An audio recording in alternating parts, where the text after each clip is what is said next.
Dina, je suis très heureux, je suis même enchanté de te recevoir dans les locaux de l'EMCC France à Levallois-Perret. Je crois même que c'est la première fois que tu viens, oui. Alors que tu es une adhérente de longue date, que tu as fait beaucoup de choses au sein de l'EMCC France, on aura l'occasion d'en parler. Et je t'accueille aujourd'hui dans le cadre d'une très jolie collection que nous animons autour des ouvrages que publient nos adhérents. Et là, en l'occurrence, on va présenter, alors, de manière abondante, 2 ouvrages, les 2 derniers ouvrages que tu as fait, un qui est maintenant devenu un vrai best-seller dans notre métier, qui est accompagné avec l'Arbre de vie aux éditions Interédition, donc vous vous retrouvez dans toutes les bonnes librairies, et un deuxième ouvrage, alors lui qui vraiment vient de sortir, qui est aussi Mon arbre de vie, dont tu vas beaucoup nous parler aujourd'hui, qui s'adresse à un public beaucoup plus large, voilà, et qui est aux éditions, alors là il va falloir que tu m'aides. Hachette Pratique. Aux éditions Hachette Pratique. Voilà donc les 2 ouvrages qui font l'objet de notre vidéo aujourd'hui. Alors, tout de suite, Dina, tu sais que les coachs professionnels s'intéressent d'abord à l'être, à la personne qu'ils ont en face d'eux. Je voudrais que tu me donnes quelques éléments saillants de ton histoire qui font que tu es là aujourd'hui avec nous. Écoute, alors quelques éléments saillants, peut-être ce qui me vient tout de suite quand tu me dis ça, parce qu'on n'a pas préparé, il faut le savoir. Ah oui, non, c'est vraiment improvisé. C'est vraiment du live. Donc c'est peut-être le jour à 45 ans, quand j'ai répondu à la question qu'on m'avait posée à 16 ans, qu'est-ce que tu veux faire en fait? Moi, j'ai jamais su ce que je voulais faire et mes pas ont toujours été guidés par des opportunités, etc. Mais bon, il se trouve que j'ai adoré un métier que j'ai fait dans la communication, mais à 45 ans, c'est la première fois que je choisissais un métier. J'ai arrêté le métier que je faisais et j'ai choisi d'être coach. Et je me suis formée au métier que j'avais choisi. Donc j'ai vu et j'ai adoré les études que j'ai faites pour ce métier. Donc j'ai vu comme c'est vertueux de choisir son métier parce que du coup on fait des études qu'on aime, on les fait avec plaisir, etc. Donc j'aurais aimé que ce soit plus tôt, mais voilà. Donc ça en tout cas c'est un moment saillant, c'est le jour où j'ai décidé d'être coach.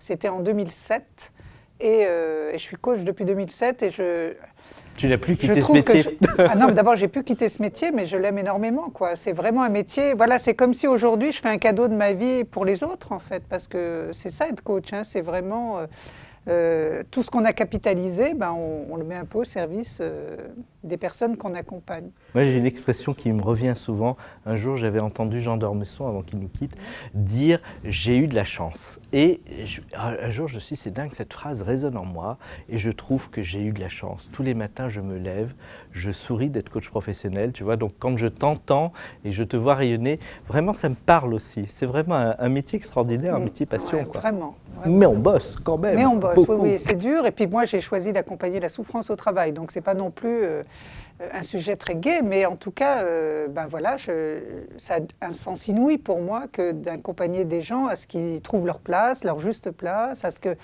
à lever les dysfonctionnements dans les équipes, etc. Enfin, voilà, ça a un vrai sens. Oui, tiens, d'ailleurs, je vais te poser cette question. Qu'est-ce que tu préfères le plus dans cet accompagnement? Plutôt l'accompagnement individuel, l'équipe, l'organisation? Ou est-ce que finalement, tu te sens peut-être la plus présente, la plus ressourçante, la plus enrichissante, je ne sais pas? Alors honnêtement, je crois que les deux. Aussi bien individuel que d'équipe. Mais ce qui m'intéresse le plus vraiment, parce qu'au début j'étais une coach un peu de tout, hein, parce qu'il fallait que je vive de mon activité, tu sais ce que c'est dur hein, de vivre de son activité de coach. Donc on m'appelait même Madame Oui Oui, parce que je disais oui à tout.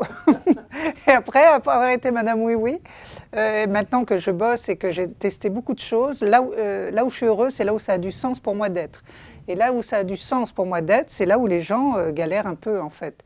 Donc j'accompagne quand même quand ils en ont réellement besoin, enfin ils ont tous réellement besoin d'accompagnement, mais là où il y a souffrance quand même. Alors c'est donc, pas il faut oui arrêter mais, de souffrir. C'est oui si. Oui si maintenant, oui absolument. Et donc arriver à ce que les gens parlent ensemble, à communiquer, arriver à faire ensemble, etc. C'est vraiment quelque chose qui me tient à cœur. Qui me tient à cœur. Donc c'est vraiment ça qui m'anime en fait. Super. Alors tu es vraiment connu par beaucoup de nos consoeurs et de nos confrères. Tu as eu cette alchimie pour te rendre visible, intelligible. Tu as donné envie à plein de gens de suivre les traces de la narrative. Tu es vraiment quelqu'un qui est beaucoup reconnu, entre autres, dans cette pratique-là. J'allais même dire, tu es une de nos étoiles Ça Une me belle plaît bien. étoile, oui, oui.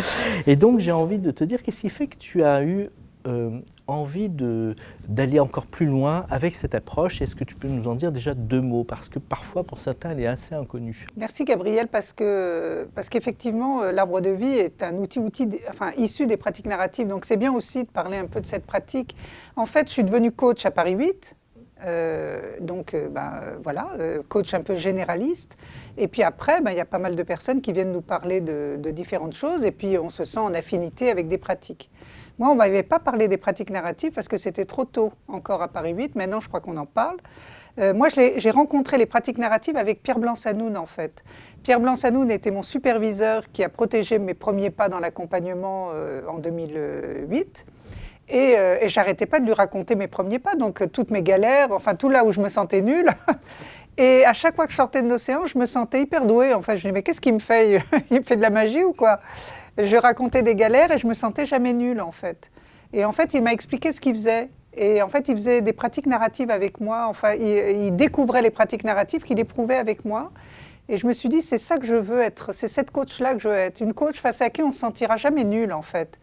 Et donc, les pratiques narratives, c'est une pratique que j'ai découverte avec Pierre sur moi, entre guillemets, En l'éprouvant. l'expérimentant.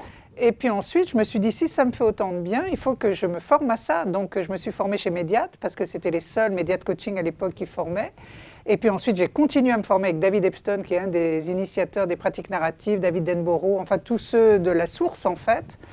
Et après, on a monté cette école avec Pierre, qui n'est plus mon superviseur, malheureusement, quoique, de temps en temps, je l'appelle. Et puis, on a monté une école, et depuis 8 ans, on forme aux pratiques narratives en France. Alors c'est très chouette, moi j'en entends souvent parler, je n'ai pas encore réussi à dédier du temps pour découvrir un peu plus dans le détail cette pratique. Alors, on va peut-être commencer par cet ouvrage qui s'adresse plutôt aux coachs.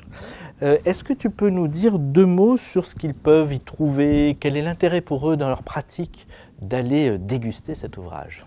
Donc, accompagné avec l'arbre de vie, moi j'ai découvert l'arbre de vie il y a 10 ans. C'est Pierre qui revenait d'Afrique, où il avait été travailler avec des praticiens narratifs. Et je me souviens qu'il nous a dit, comme ça, dans une petite communauté, on était là, il nous parlait de ce qu'il avait vu là-bas. Et en, je sais pas, 10 minutes, un quart d'heure, il nous a dit, oh, j'ai vu quelque chose de formidable, c'est un arbre, on dessine un arbre, on fait ci, etc. Et puis ça m'a tout de suite plu, en fait. Et donc, à l'époque, j'accompagnais des jeunes, j'avais du mal à les faire s'exprimer, parce que c'est dur de lutter contre le « je ne sais pas ». Qu'est-ce que tu veux faire? Je ne sais pas, je ne sais pas. L'arbre de vie est un outil magnifique pour lutter contre le « je ne sais pas ». En fait, c'est une méthode métaphorique très poétique. On a besoin de travailler avec des méthodes aussi, parce que la principale méthode, la principale outil du coach, c'est quand même lui-même, c'est évident. Mais quand on veut libérer l'expression, quand on a besoin de... En fait, avec l'arbre de vie, les méthodes métaphoriques, c'est vraiment... moi, j'adore ça parce que c'est très hypnotique. J'ai été formée à l'hypnose ericksonienne, en fait. Ça permet de lâcher un peu le mental et de libérer l'expression et d'amener la personne ailleurs, là où il y a de la ressource, là où, enfin, elle peut avoir des idées, etc. Parce que pendant qu'elle dessine, qu'elle pense à ses racines, etc., elle ne pense plus à ce qui la préoccupe et à ce qui la freine, etc. Donc, c'est vraiment une manière très poétique de l'amener ailleurs. On met un filtre entre la personne et ce qu'elle a à dire, en fait. Elle peut s'évader, imaginer, se projeter. Donc voilà, je me suis dit, avec l'arbre de vie, ça va m'aider à aller un peu plus rapidement avec les clients pour accéder à l'information, pour débloquer des situations. Alors moi, ça fait 10 ans que je l'utilise, donc je pense que je l'ai utilisé pour tout, en fait.